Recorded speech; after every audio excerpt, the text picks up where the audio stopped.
Задержали как по нотам. Примелькавшись в родном регионе, злоумышленники из Марел решили поработать на криминальной ниве в нашей республике. Но и здесь их постигла неудача. Автомашину с гастролерами остановили прямо возле управления госавтоинспекции. Продолжит Ольга Павлова из пресс-службы МВД по Чувашии. Джентльмены удачи из Марел в этот раз выбрали неудачный маршрут.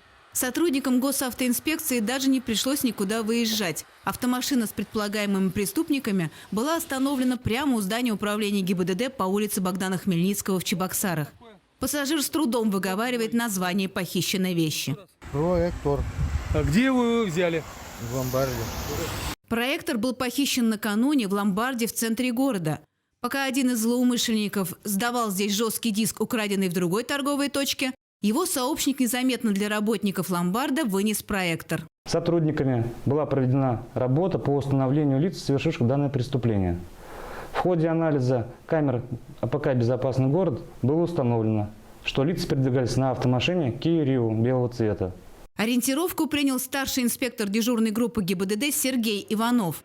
По видеокамерам он установил, что иномарка еще в городе и движется по улице Богдана Хмельницкого. Номер машины был известен. Выяснили местоположение по камерам, проследили. 12:30 высветилось, через 3 минуты машина была задержана.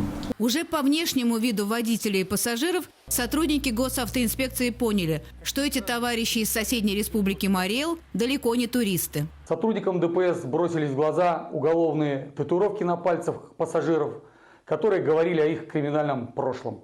При задержании один из пассажиров пытался избавиться от наушников, которые гастролеры также похитили во время своего 3-дневного криминального шоп-тура в соседний регион. Какие запрещенные средства есть? У меня ничего нет. Наркотики? У меня нет.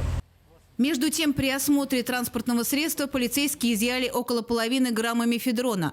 Водитель не прошел проверку на трезвость. В отношении водителя, отказавшегося от медицинского свидетельства, было возбуждено уголовное дело по статье 228, часть 1 Уголовного кодекса Российской Федерации «Хранение наркотического вещества». Пассажиры в похищенных спортивных костюмах были привлечены к административной ответственности за потребление наркотиков.